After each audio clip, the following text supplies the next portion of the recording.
Thank you. So I thought I'd start with maybe a question, which is, why on earth and how does Stanford have currently, this quarter, 163 entrepreneurship and innovation courses?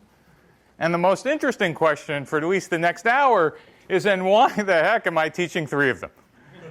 And so to answer that question, believe it or not, we need to go back 75 years to World War II. And we're going to take a look in this talk at 4 areas that kind of drove Stanford's innovation and entrepreneurship. That in the 50s and 60s, Stanford was a Cold War university. Startups and venture capital emerging not only outside the university, but driven by a single professor inside the university.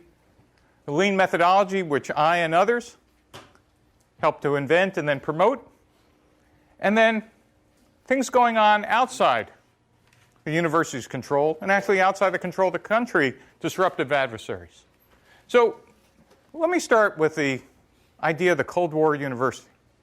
Stanford in the 40s, 50s, and 60s.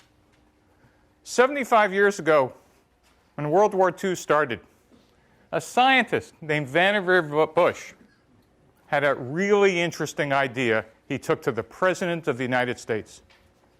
He said, look, up until now, the only people who built military weapon systems were military laboratories. That's how it worked in the United States. His insight was that World War II was going to be a technology war, and that civilians could make better weapons in service of their country than the military could. And of course, anybody could guess what the military said? They laughed and what? But the guy was so persuasive, they cut a deal with the president. They were going to allow civilian scientists to build weapon systems that had the most advanced technology, and the Army and the Navy and the Army Air Forces were going to build traditional weapons. That's how we set up technology in World War II. And so civilians were going to focus on these new technologies called electronics, some physics problems, and advanced medical problems. And to do this, the United States set up an organization called the Office of Scientific Research and Development, OSR&D. It existed for 6 years. OSR&D had about 1,000 direct employees,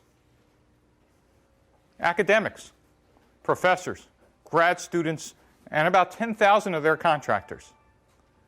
And it built a series of organizations that were scattered throughout the best research universities at the time in the United States. East Coast, West Coast, etc. And they set up 19 divisions, 5 committees, 2 panels, etc., all focused on different problems of radar, anti-submarine warfare, electronic warfare, chemical engineering, ballistic research, all advanced technologies.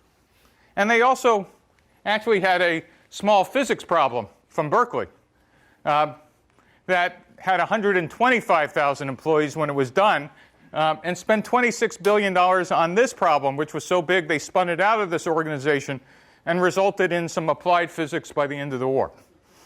So LOSR&D was responsible for spending a ton of money in a bunch of interesting areas. One of the groups was something called electronic warfare, which just for short was a way to confuse radar that was trying to locate U.S. airplanes. And this was a secret lab called the Harvard Radio Research Lab. What's interesting is it had nothing to do with Harvard other than it was there. It had nothing to do with radio, and definitely had nothing to do with research. They were building jammers, electronic warfare equipment that would go into every U.S. bomber that flew over Europe and Japan to make the planes essentially invisible to German and Japanese radar. So Harvard Radio Research Lab ran all electronic warfare in World War II, had 800 people. The question was, who ran this lab? The director was an engineering professor from Stanford named Fred Terman. Fred Terman built a lab of the best microwave and electronics people could find at Harvard, because the guy who ran OSR&D, his PhD thesis advisor, Vannevar Bush, believed that besides Terman, Stanford had no other engineering talent worth speaking of. That was the state of Stanford's engineering school circa 1941. Terman, you could come. We think highly of you, but just set this thing up at Harvard because there's nothing at Stanford. Keep that in mind. Also keep in mind that before World War II, U.S. universities, research universities, regular universities, got a total of essentially $0 from the federal government for research. Essentially zero. There was no federal funding of science research in the United States. Starting in World War II, OSR&D, these are in 2016 dollars, gave out $6 billion in the span of 3.5 years. This was the first time U.S. universities tasted federal money. What do you think they thought? And by the way, just for scale, who got most of it? Well, MIT got about $1.5 billion. Caltech got $1.1 billion for rockets. MIT's money went mostly for radar. Caltech for rockets. Harvard, $400 million. Columbia, another $400 million for mostly anti-submarine warfare. And again, just to put in scale, MIT $1 billion. Stanford, here's how much they thought of Stanford. $6 million for teacher training. For teacher training. There was nothing actually funded for Stanford in engineering at all. So just put that in context. By the way, what happened to OSR&D? Well, some of you might be familiar with what happened after World War II. It got broken up. It got broken up, but universities thought, hey, this idea of federal funding of science and research, this is a pretty good idea. And even Congress said, we actually did get a lot of interesting stuff out of having civilians kind of work on these problems. And so the country decided that we did need federal research organizations and split up OSR&D into the National Science Foundation, the Atomic Energy Commission, the Department of Defense took a chunk, and the NIH, National Institute of Health, took back all the medical panels. In 1958, we added 2 more federal research agencies, National Aeronautics and Space Administration, NASA, and DARPA, the Defense Advanced Research Project Agency. And the Atomic Energy Commission in 1957 went over to the Department of Energy. And so that's what happened with federal research dollars. Now, what's interesting is what happened to Terman. Here was a Stanford professor, well thought of by the East Coast science establishment, but his school wasn't thought of at all for engineering prowess. Now, what they didn't realize when they did this to Terman, said, we love you, we hate your school, not in so many words, is they forgot he was a second-generation Stanford professor. His father invented or co-invented the IQ test, Terman-Binet IQ test. So Terman had grown up in Palo Alto, grown up in the Stanford culture, and when he returned from World War II, he became Dean of Engineering at Stanford, 1946. And number one thing he said is we're never going to be left out of government dollars again, ever. Stanford's going to become an engineering powerhouse. Now, it's just like any startup going, I'm going to take on name of largest company. That was the silliest statement one could make at the end of 1945, 1946. MIT just got $1 billion from the US government, and Stanford got money for teacher training. But Terman says, look, I just collected the best engineers the world had ever seen in microwaves and electronics. I built the most advanced systems. In fact, there were factories going 24/7 that produced 24,000 jammers of his design that went on every bomber that went over Europe. So he wasn't just talking theory, he had actually built large-scale production systems. So he looked around at his engineering staff at the Radio Research Lab at Harvard and said, congratulations, I'm Dean of Engineering. Stanford's a nice backwater school. congratulations, all of you now have tenure. Took his most senior members of the radio research lab and made them tenured academic faculty at Stanford. And by 1950, Stanford becomes the MIT of the West. Now, for the first time, Stanford's actually a player focused in microwaves and electronics, builds an electronics research lab, and works on unclassified projects. Now, in the United States, the Korean War was a real shock to the country. The Cold War is starting to kind of cast a pall over the United States.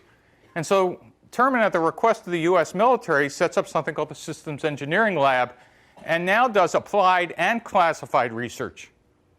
Doubles the size of the military program, and makes the university for the first time a real partner in the military-industrial complex. Now, this was not only going on at Stanford, it was going on in any and every major research university in the United States. In the 50s and 60s, all research universities in the United States participated with the U.S. military in helping advance science and military weapon systems.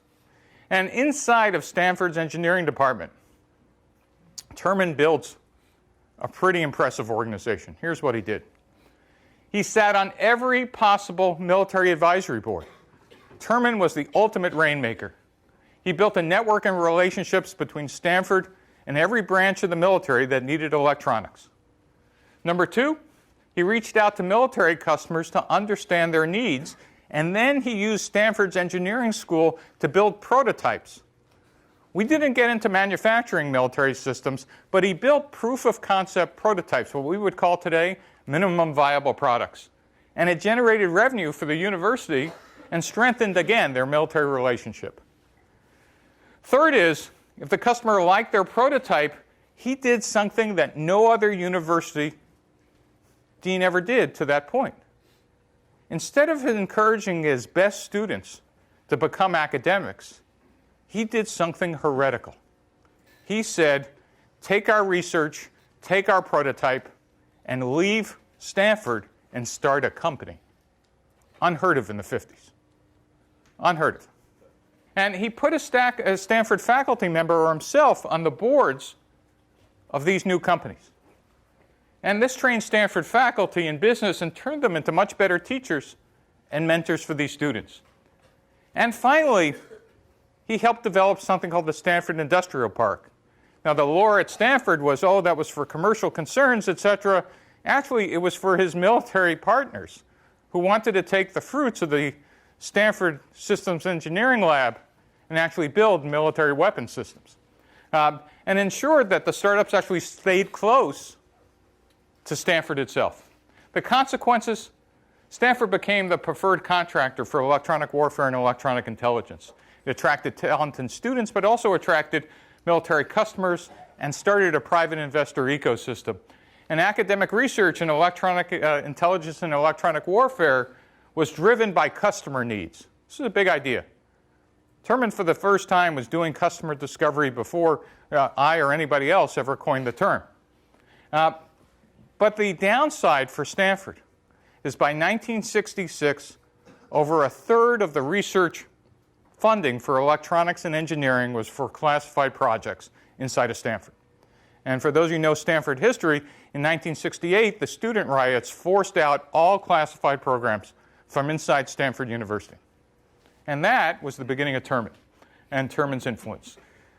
So, in summary, Terman encouraged graduate students to start companies. He encouraged professors to consult for these companies. And Terman and other professors, as I said earlier, sat on board seats. Terman personally was on the board of the first 3 IPOs, public offerings, in Silicon Valley. HP, Varian, and Watkins Johnson. And he made, back then, technology and IP licensing easy.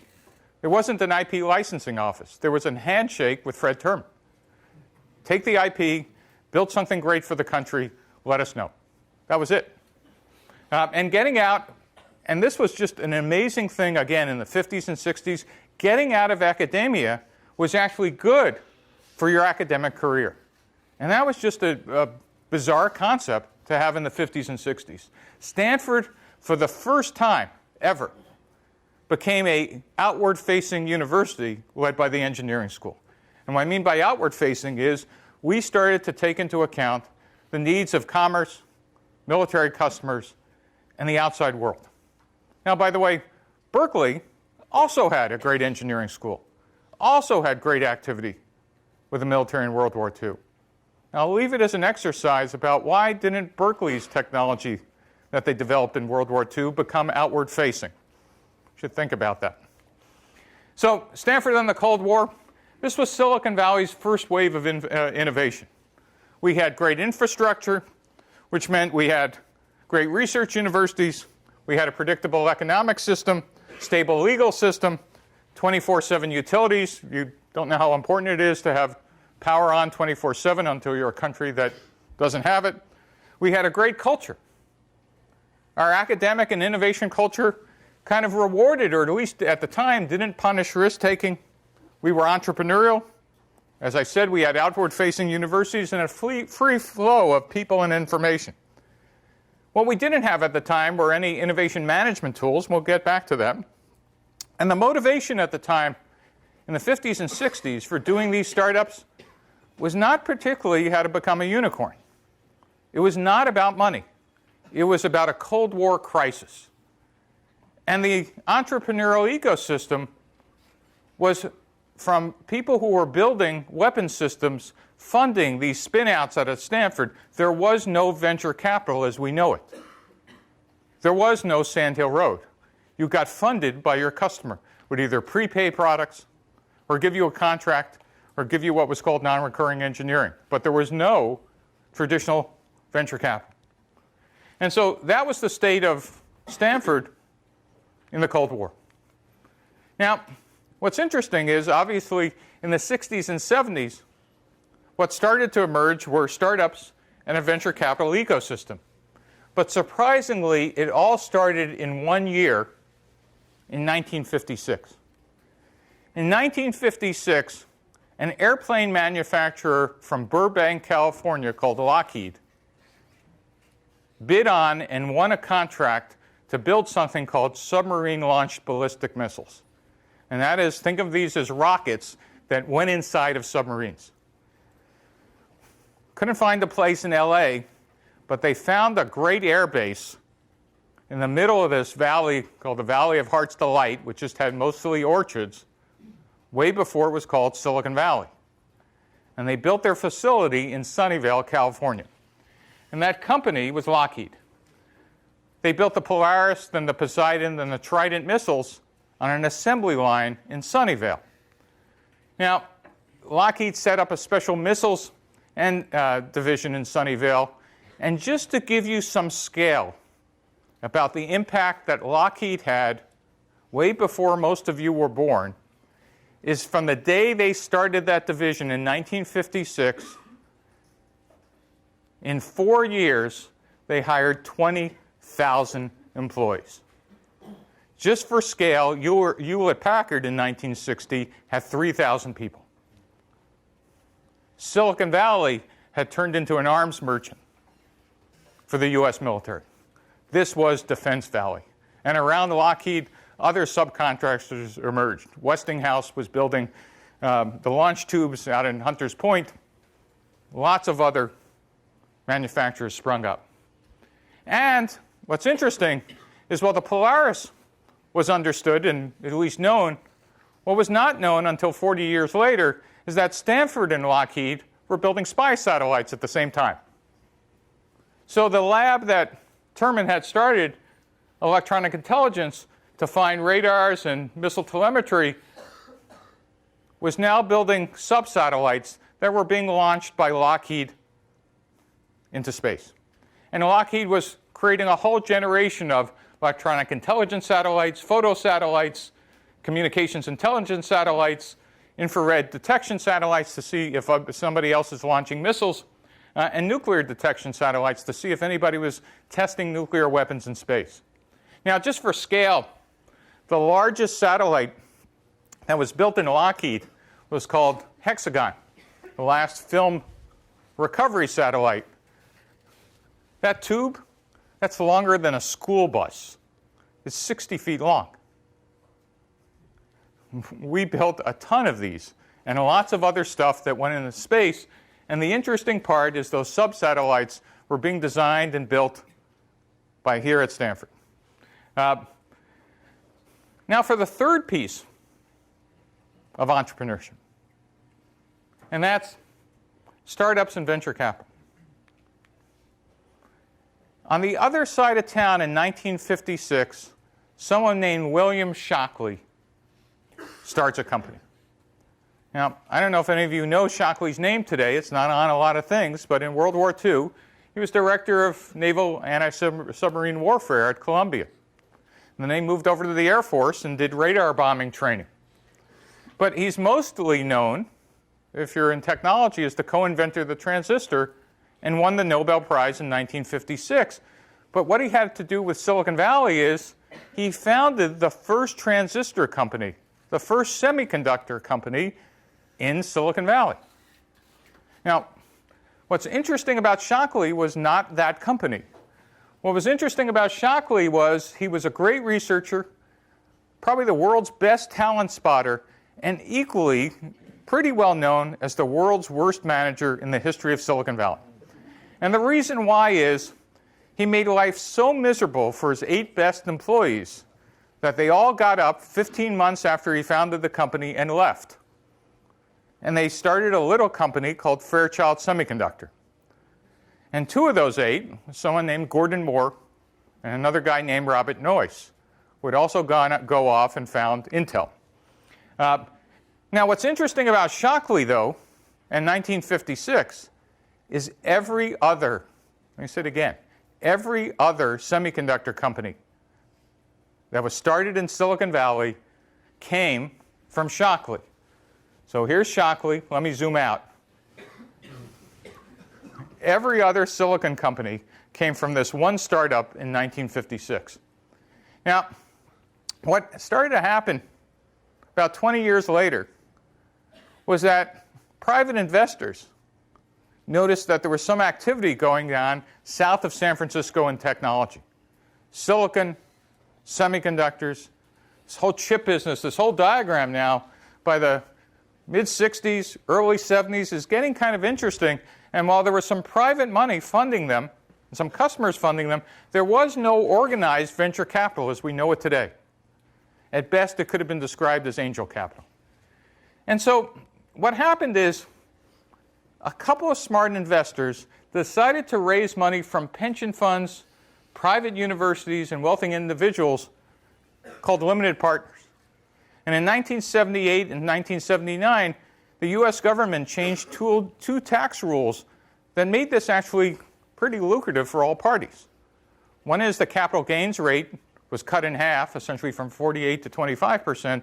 But more importantly, what was called the prudent man rule for pension funds that said you couldn't invest in risky ventures was loosened. So pension funds who were sitting on billions of dollars to invest were allowed to put up to 10% of those dollars in, for the first time ever, into venture capital funds. And VC funds until then, which had been kind of, a couple hundred grand, maybe $1 million, could now tap into tens of millions of dollars that were never available before. And so what you start seeing in the mid-70s is people inventing this form of venture capital called 2 and 20. The general partners would take 2% as a management fee and keep 20% of the profits. And a whole set of firms started to emerge. First of them were kind of experiments, but some of them you might still recognize. Patricof, Kleiner Perkins, Sequoia. All started building an idea of a culture that would fund risky ventures, be patient through the failures, and make their money on the obscene returns of the ones that succeeded. No unicorns yet, not even for the next 25 years. But this was the first time that there was a financial asset class that matched the passion and the vision of the technology entrepreneurs. And so venture capital is actually now driving this second wave of innovation in Silicon Valley. Again, we had great infrastructure. We had great culture. We still had no management tools. But now, for the first time, the motivation instead of crisis was profit. And instead of getting military financing, we were now getting venture financing tied into this profit cycle. Things are getting interesting because now money is starting to scale Silicon Valley. So let me take you through the third part, which is lean entrepreneurship. Now, this is where I come in. So I did 8 startups in 21 years, all of them in the 20th century. And the only tool I had as a founder was this thing. Anybody recognize this? It says business plan. Business plan was the book. When venture capitalists said, go write a plan, you kind of looked at what everybody else was doing, and basically a business plan was what you thought you were going to do. And it had a great appendix, Appendix A, which had a 5-year forecast. And surprisingly, all of them said $100 million by year 5.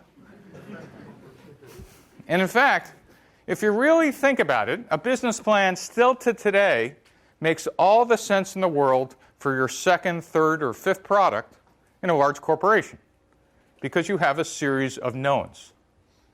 But a business plan for a startup is really kind of different. Because in a startup, you don't have a series of knowns, you have mostly a series of unknowns. And this is a big idea. Because the only people in the 20th century to require a 5-year plan for a series of unknowns were venture capitalists and the Soviet Union. That's a joke. Okay, write that down. So one of the other things we recognized as entrepreneurs was that no business plan survived first contact with customers. Yet this was the only tool we had. And it kind of made sense because most venture capitalists at the last quarter of the 20th century were either MBAs or financial types, and that's what they grew up with. And what's interesting was there was clearly no distinction between the tools of what a startup would need versus what a large company would need. We didn't even have a language to distinguish the two. So when I retired, after doing 8 of these, I started to contemplate, what worked and what didn't. And what I realized was we never even were able to articulate something as simple as this. Startups are not smaller versions of large companies. This, believe it or not, which seems like duh, was a heretical idea 16 years ago. And even more so, this was heretical. Large companies execute known business models, right? A large company knows its customers, knows its competitors, knows its channel, knows pricing. It knows that because that's how it got large. Yes, stuff will change, but yes, we're large because we know all that and we do a great job of executing it. But here was the distinction. Startups don't execute known business models. Startups search for business models. This distinction between search and execution in the history of entrepreneurship had never been written down. If you would have asked practitioners, they would have said, yeah, we know something's different. We keep getting fired, or our company keeps not working, but we don't know why. And the mistake we were making as entrepreneurs were assuming that everything we wrote in that plan somehow magically translated into facts, when all we had were a series of untested hypotheses. And we were failing because we were confusing what we should have been doing, which was searching for business models, but instead we were executing them. And so I realized that startups needed their own tools, different from those used in existing companies. And so we came up with this idea called the lean startup, which is simply a risk reduction methodology for early stage ventures, nowadays not only for startups, but inside of large companies as well, and as you'll see later, inside the government. And the lean startup has 3 simple components. One is, let's take all our hypotheses. Who are our customers? Who are the stakeholders? Who are the regulators? What are we building for them? What are their needs? What jobs do they want to get done? What pains or gains? This, who are the customer and what are you building, are the 2 most important things in any market you need to figure out, and it has a special name called product market fit. The mistake very bright founders make is believing that because you implicitly think you understand the problem, on day one, you take some money and you go build the solution and you ship the product. And the smarter you are, the deeper the hole you tend to dig. One of the things I learned painfully is that as smart as you are, there is no way you're smarter than the collective intelligence of your potential customers. And they don't exist inside your building. So therefore, there are no facts inside your building, so get the heck outside. We use this thing called the business model canvas by Alexander Osterwalder to kind of frame the core commercialization hypotheses early stage ventures need to worry about. It's not all of them, but it's the core. Customers, value proposition, how are you going to make money? What are your costs? What are partners, activities, resources, etc.?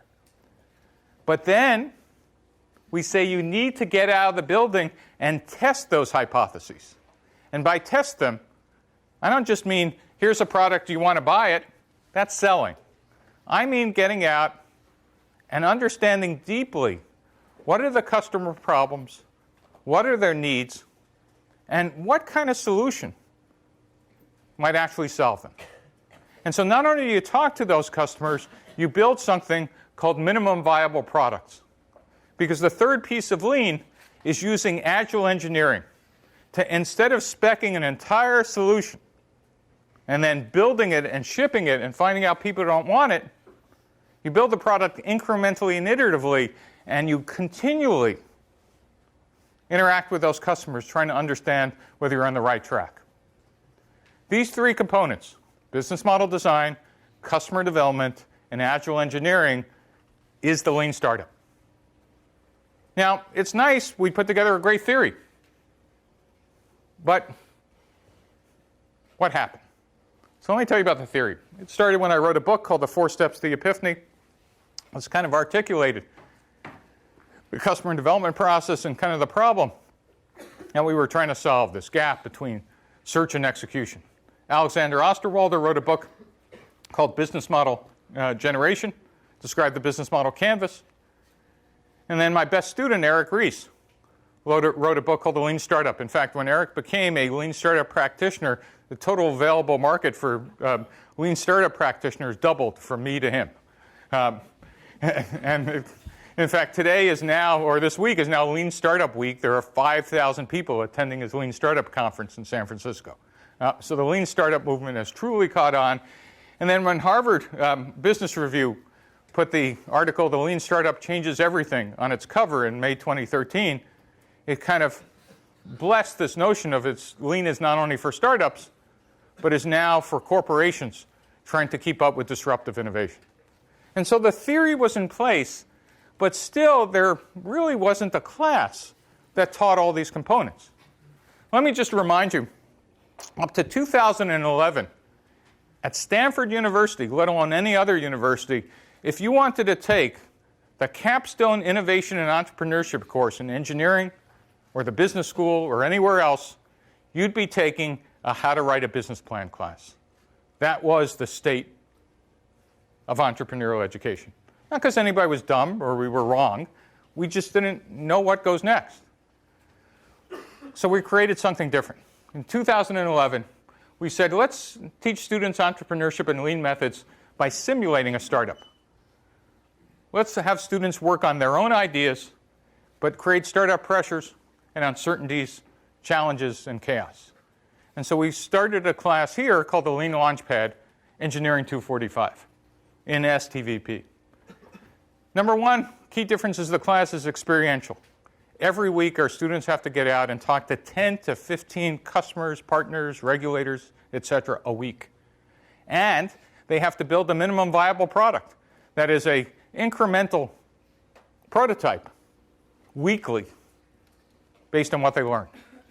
And they use the lean methodology, and what's normally lectures are now actually homework. We built the first MOOC in 2011 for an entrepreneurship class. It's team-based. It's not students sitting reading cases. Students apply as teams of 4. And these are student-originated problems. So the components, They validate the problem first. As I said, they use minimum viable products to understand the value. They get out of the building, and they draw lots of pictures. How does stuff work? How do the customers connect? What's the market look like, et cetera? What happened was, I think, kind of gratifying for all of us. So this first class, 2011, is now taught in over 75 other universities. Over 1,200 teams of students have been through it. But more interesting for all of us is that same year I blogged every week of the class, I got a call from the head of commercialization of the National Science Foundation that said, "We think you invented the scientific method for entrepreneurship." We've been trying to teach our scientists who want to commercialize their science, who are about to get an SBIR grant that is funding from the US government. We still don't know what to teach them after 30 years. We want to try a prototype of your class. Fast forward 6 years, that's now called the National Science Foundation Innovation Corps. It's our Stanford class. We've put over 1,000 teams of the best scientists and engineers in the country through this. It's taught in 53 other universities. And we took those lectures, put them online. We have over 300,000 students who've taken those classes. And in 2014, I prototyped a version of the class at UCSF for therapeutics, devices, diagnostics, and digital health. And by week 4, the NIH came out and said, we'll take it. And so I-Corps went from NSF into NIH. Then the National Security Agency picked it up in 2015. And then we're going to be talking about hacking for defense and hacking for diplomacy. So that's what happened with Lean and Lean innovation classes. What's really interesting is Lean entrepreneurship now provided us with the key part of the missing piece of what was necessary to build an entrepreneur ecosystem. And that is management tools, not designed for large companies, but management tools for startups. So customer development, agile engineering, business model design, my work, Osterwalder's work, David Kelly's work, the D-School's work for design thinking, all kind of fit into now we have a set of tools that actually work for a different environment instead of execution when you're trying to understand customers, customer needs, and how to efficiently build new products. The last piece I want to talk about is the threats outside the university and outside the country, and why that led to hacking for defense and hacking for diplomacy. Just as an aside, in the Iraq and Afghanistan war, the U.S. Army stood up or started a group called the Army's Rapid Equipping Force. And their job was to search for problems that our soldiers and warfighters had on the ground and rapidly deliver commercial off-the-shelf solutions to those problems. And let me give you an example, and then I'll point out the colonel in the audience who actually built this. In 2010, what the Army were buying were these heavily armed MRAP vehicles that solved the problem that soldiers in Iraq had, which were improvised explosive devices exploding outside their unarmored Humvees. So we now delivered up-armored vehicles to Iraq, solved that problem, or mostly. Except now our troops were in Afghanistan, where they didn't have roads, and instead of driving around like this is how they got around the mountains. Oops, no armor. What happened? Well, what happened is IED attacks against dismounted squads were pretty terrific. The Taliban had a pretty interesting innovation cycle. You know, they'd start, we'd stop them, they'd innovate, learn, and change. They'd start, we'd stop them, they innovate and change. Unto such that we were losing a lot of soldiers because we didn't have a way to counter IEDs for dismounted troops. Our innovation cycle looked like this. We'd learn, and then we'd change. The problem is, guess whose cycle was faster? Ours or theirs? So the Army decided we needed to do something better because in between their cycle and ours, we took 4,900 casualties before we could respond. So the Rapid Equipping Force was a mission-focused group, was focused on problem sourcing and definition. and basically used networking and crowd curation and basically something called the OODA loop to rapidly get solutions out in the field. And it was run by Pete Newell. Pete, why don't you raise your hand? Yep, Colonel Pete Newell. And you'll see his picture again next time dressed up in something different than what he's wearing here. And Pete found that the real impediments to innovation in the Army was we didn't understand. We didn't understand the problem. We didn't understand the threat or the environment. Warfighters didn't know what they wanted. They wanted to stop getting blown up, but they didn't know what the solution was. We were delivering static solutions with no plans for a threat that was evolving. Yeah, here, we have a solution. That's great, but the enemy is constantly iterating. And we lacked collaborative information about what kind of development environment we should be using. And a good chunk of our organization didn't get promoted if they took any risk. So in fact, people back home were getting pretty risk averse while people were getting killed on the battlefield. And finally, we were hindered by outdated policies. No, you can't spend this money. Congress didn't budget. Well, no, people are dying. No, but it's not in my spec for the money you could spend. And so Pete and the REF put together a different philosophy that said be present, be predictive, be intuitive, be inclusive, be aggressive, and started delivering solutions now. Pete went out across the country and found commercial off-the-shelf solutions that could either be used right now, like a bulldozer with a new front end, or a mini portable line charge, or a small robotics device, and actually started deploying them as rapidly as they can. And the casualties started to go down equally fast. What Pete Newell and the Rapid Equipping Force did was essentially build a lean startup methodology. If you don't recognize it, this is a lean startup. But instead of building apps for the iPhone, it was actually building real-world solutions at speed and delivering them out on the battlefield. And that's where interesting things happen for our next two classes, where the Hacking for classes came from. So the Hacking for Defense and Hacking for Diplomacy classes are essentially when DOD and State Department problems meet the lean methodology. I'll use Hacking for Defense as an example.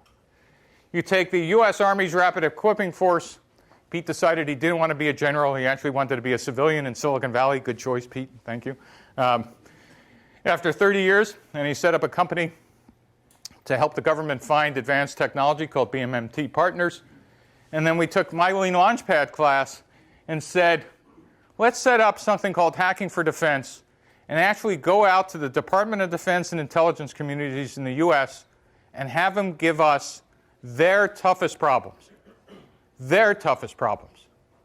And let's see if we could get teams of Stanford students interested in working not on their own problems, but on real live U.S. government problems. And by the way, we'll scrub these problems down to an unclassified level so any student from any country could take the class here and in other schools.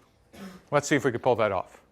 And so the Hacking for Defense charter was learn about the nation's threats and security challenges while working with innovators inside the Department of Defense and intelligence community while we, because it's a class, teach our students entrepreneurship while they engage something dear to my heart, national public service. And so for the first time, we ran something called Hacking for Defense. To apply the lean startup methodology to real problems, offer students an opportunity for national service. Just as a sidebar for me, we've run a 40-year experiment in the United States disconnecting national service with foreign policy. And I think all of you could make a judgment to see how well or not that's worked out. And today, if students want to engage in national service, you could do Teach for America or AmeriCorps, but there really is no formal way to get involved with the DOD intelligence community other than intern for a summer or a year. My intent was to give all of you another vehicle to do that and solve some really interesting problems and learn lean entrepreneurship. And so the teaching team looked like this. Pete Newell, how he used to dress up, and Joe Felter, who's in MS&E and CSAC, and those were the two instructors and me. He looked a lot meaner than I did. You didn't want to get an answer wrong with these guys, right? And so Pete and Joe have actually been in the DOD for decades, helped source these problems from the Department of Defense, And we modified the business model canvas into something called the mission model canvas. The biggest thing to note is the Department of Defense and also in social ventures, you don't have revenue to measure. You have mission achievement or some kind of metric that isn't monetary. So how do you know that you've been successful? And you don't have a distribution channel, but you do have to worry about deployment. One of the biggest problems the DOD has today, my opinion, is they have more demos from technologists that you'll ever see on the planet. Problem isn't demos, it's deployment. And deployment means figuring out how to get the money, how to get the right people to sign off, how to take risks, etc. So our students not worry about just demos. Sometimes you need a demo to get a general to deploy, but the goal is deployment, not demos. We teach them how to get money. And I mean personally, but how would you get this thing funded and deployed? And given Pete managed to spend $1 billion on a $100 million budget and not get court-martialed, I think he is one of the world's experts on figuring out how to spend other people's money. And so the mission model canvas allowed us to put together problem understanding with a curated problem ecosystem from the Department of Defense and start offering the DOD intelligence community rapid solutions. Now, here were some of the problems that our students were working on. Wearable sensors for divers, synthetic aperture radar CubeSats, detecting catfishing for the National Security Agency, explosive ordnance disposal, etc. These were serious, real problems for students who had no idea what even some of the terms meant. And I have to tell you, by the end of the class, they all deeply understood the problem. They were either getting underwater, building diving equipment, or wearing explosive ordnance disposal suits, or something else. In fact, let me show you an example of one of the teams, Aqualink. Team Aqualink. Our sponsor for Hacking for Defense is SEAL Delivery Vehicle Team 1. The SEAL Delivery Vehicle, or SDV, is an unpressurized, water-filled submersible that carries Navy SEALs from a submarine to a secondary location. We were tasked with providing real-time feedback and capturing data to solve long-term health problems for their divers. After getting out of the building and talking to our users, as well as getting as close as we could to walking in their shoes, we realized that a vitals monitoring system was not their most pressing issue. We did not have a product market fit, so we pivoted to improving their location and communication capabilities. Currently, for the SDV to get a GPS fix, they must rise to the surface to stand up an antenna on top of the SDV. This means they must stop and wait at various depth intervals to go through a full dive profile for the SEALs in the vehicle. If they rise too quickly, they risk giving the SEALs within decompression sickness. Our solution is a deployable GPS buoy that will allow the SDV to stay at depth while acquiring an updated position in 20% of the time. We continued to test if the product would fit within their current operating procedures through customer discovery. To test the feasibility of the product, we created a minimum viable product which could be tested in the pool and in a high-pressure chamber. In its current state, the buoy can be submerged to over 100 feet and draw, display, and send an accurate GPS signal to within a meter. We learned about our key partners as well as dug deep into how the product would be deployed. Because of this, we understand the deployment process and the key partners we need for the GPS buoy to actually make it into the hands of SDV Team 1 divers. So this was just one example, one team. You know, none of this they knew before. I think they did know how to swim, but that was about it. Now, this would be great if it was just a Stanford class, but that really doesn't create national service. So what Pete and I and Tom Byers, who was also part of the teaching team, did was we decided to scale this class to other universities with the help of the National Defense University.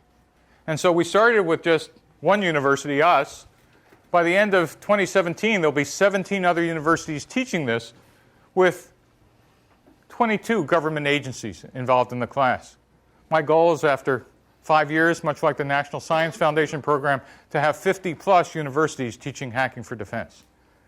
Now, that would be kind of fun just for 1 year, but we decided, let's do something else. Turns out the State Department has a technical representative in Silicon Valley, Zvika Krieger. And Zvika sat through the Hacking for Defense class and said, well, wait a minute, if you could solve problems for the Department of Defense, can you solve real problems for the State Department? And we said, sure, why don't we put together that class?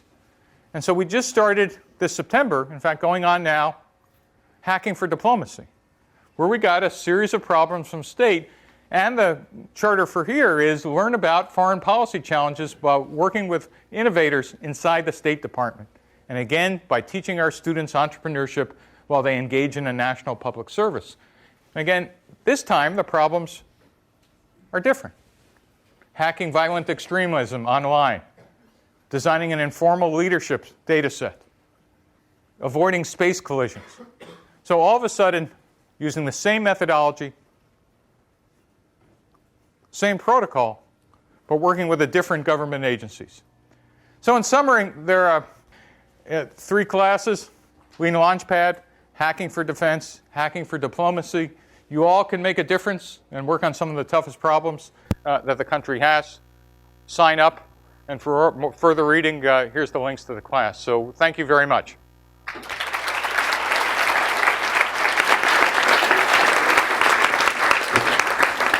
So we have, Happy to take any questions. we have 5 minutes, Steve, for questions. Yeah, And questions. And repeat the questions, Steve, when they're asked. Going once. Yes, sir. Yes, hello. I had a question about the intellectual property of those classes. Open source. Open source, so I can take the solutions back to France. Open source. So so one of the nice things about And Steve, repeat the question. thank you. So the question is, what about the intellectual property of the class? IP is open source unless there's some proprietary code owned by Stanford or some of its researchers with all the caveats about Stanford Intellectual Property Licensing Office. But all the slides historically for all the classes have been on slideshare.net/sblank. Feel free to go take a look at. There's over 650 from the National Science Foundation and from our classes in multiple universities. Other questions? Yes, in the back. You mentioned that you had implemented this class with the NIH for medical devices, and I was wondering, how did you see the lean startup model change in the context of medicine, where you have to get approval for many of your products before testing them? It's a great question. It was the one we had in the venture capitalist I taught. So the question was, how does the lean methodology work in medical devices when, gee, it's all about regulation, and I'll even raise the ante. How does it work in therapeutics where it's 15 years in the lab? What's the MVP look like there? You'll kill somebody with half of a drug, or you can implant half of a device, and what happens if their knee goes out? And the answer is not intuitively obvious, because you would think, oh, it's all about the device or the product. It turns out in life sciences, a good reason why most of those companies fail are not just the science or the product, but that you didn't understand the regulatory environment, the financing environment, you didn't understand clinical trials or clinical endpoints.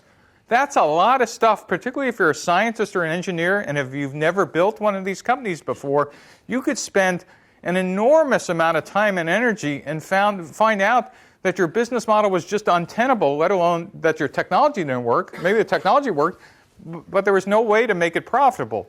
So our folks in medical devices spend their time understanding, for example, is it a PMA or 510K? That is, what type of regulatory regime are you going to have?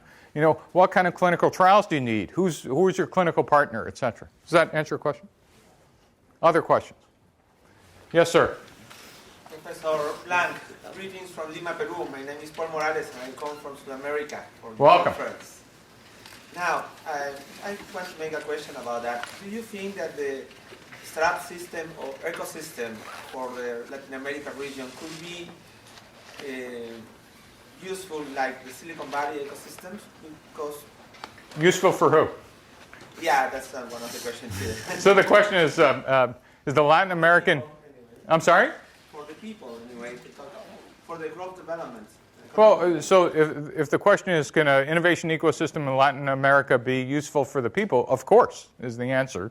The question is can you emulate the Silicon Valley ecosystem? Is that a question? Yeah, that's right. I'm trying to say that. So Silicon Valley has a unique set of advantages which right now have to do with density. And density not only of innovation talent, but density of capital. We have more risk capital here than many other places, in fact, most places in the world. It isn't that entrepreneurship talent isn't everywhere. It's that entrepreneurship talent and risk capital are the things that make entrepreneurship happen at scale here. Does that make sense? So it isn't that you couldn't start another ecosystem. It's that the density has some self-perpetuating value right now. Yeah, because we have lack of skills in engineering and also in venture capital still. Yeah. Hard, but not impossible. Happy to talk to you after the talk. We have time for one more point. No? Cut it off. Cut it off. Okay. All right. I can't talk that fast. So thank you very much. I'll happy to take more questions.